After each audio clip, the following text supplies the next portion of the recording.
তিনটি সংখ্যার গসাগু 23, সংখ্যাগুলির অনুপাত যদি 1:2:3 হয়, সংখ্যাগুলি নির্ণয় করো।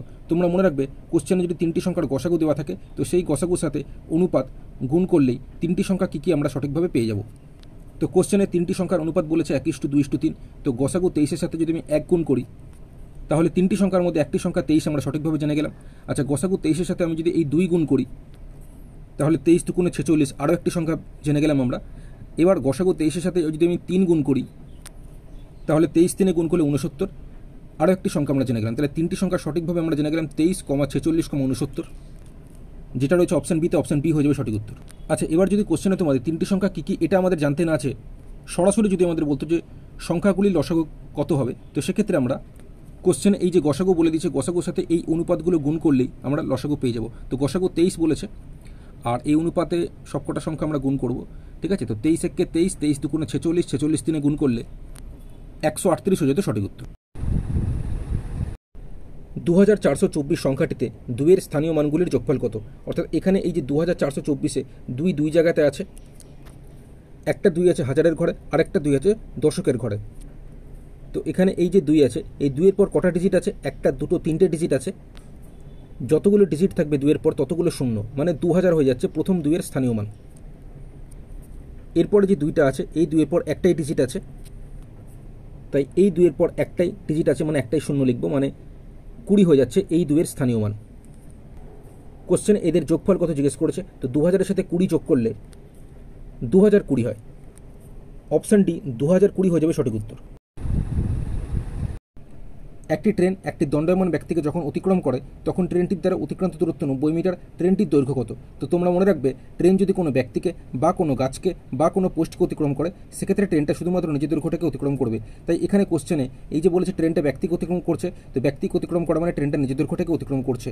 তো এখানে কোশ্চেনে কী বলেছে, ট্রেনটা ব্যক্তিকে অতিক্রম করতে ট্রেনটির দ্বারা অতিক্রান্ত দূরত্ব এই যে 90 মিটার, এটাই হয়ে যাবে ট্রেনটির দৈর্ঘ্য।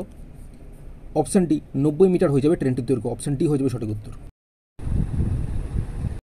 একটি দ্রব্য পরপর 20% এবং 10% ছাড়ে বিক্রি করলে সমতুল্য ছাড় কত হবে? অঙ্কটি প্রথমে আমি ফর্মুলা ব্যবহার করে করছি।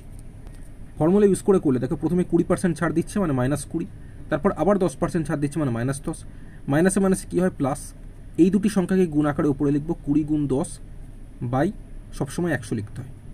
ব্যাস, এবার এখানে দেখো মাইনাসে মাইনাসে প্লাস, মানে 20 সাথে 10 যোগ করবো 30 হবে, বড় সংখ্যার চিহ্ন মাইনাস, অথবা দুটো মাইনাস থাকলে মাইনাস হয়, প্লাস দিলাম। আচ্ছা, ওপর নিচ 0 কেটে দিলাম, 0 কেটে দিলাম, তাহলে 2 2 থাকছে, মাইনাসে প্লাসে মাইনাস, তাই 30 থেকে 2 বিয়োগ করলে কত হচ্ছে 28, বড় সংখ্যার চিহ্ন মাইনাস, মাইনাসে উত্তর এলো বলে 28% হচ্ছে সমতুল্য ছাড়। অপশান এ হয়ে যাবে সঠিক উত্তর।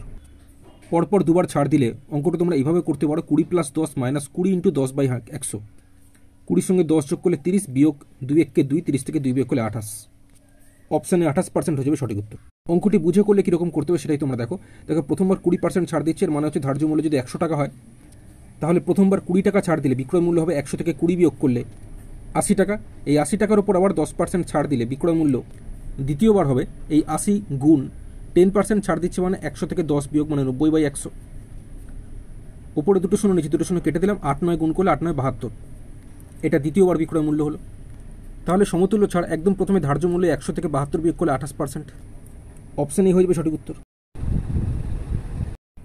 কোশ্চেনটা তোমরা দেখতে পাচ্ছ, 4টি অপশান দেওয়া আছে, কোনটা সঠিক উত্তর আমরা দেখব।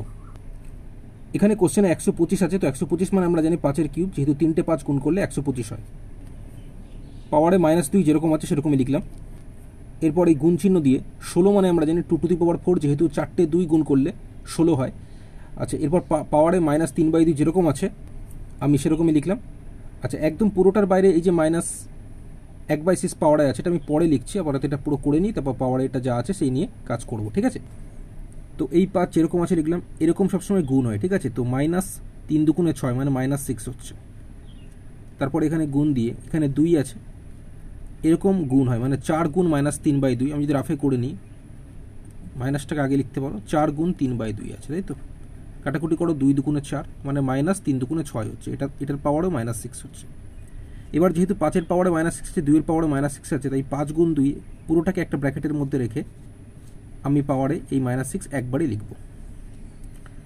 তাহলে 5 দুগুণে গুণ করলে কত হচ্ছে 10, 10-এর পাওয়ারে হচ্ছে -6। এবার দেখো একদম কোশ্চেনে পুরোটার বাইরে কত ছিল, পাওয়ারে -1/6 ছিল, তো এটা এর সাথে গুণ হয়ে যাবে -1/6। তো মাইনাসটা লিখলাম না, কারণ দুটো মাইনাসে মাইনাসে প্লাস হয়ে যাচ্ছে, ঠিক আছে। তো 6 আমি কেটে দিলাম, তাহলে 10-এর পাওয়ারে থাকছে শুধু এই 1, 10-এর পাওয়ারে 1 থাকা মানে হচ্ছে 10 হচ্ছে অ্যান্সার। তো অপশান এ 10 হয়ে যাবে সঠিক উত্তর।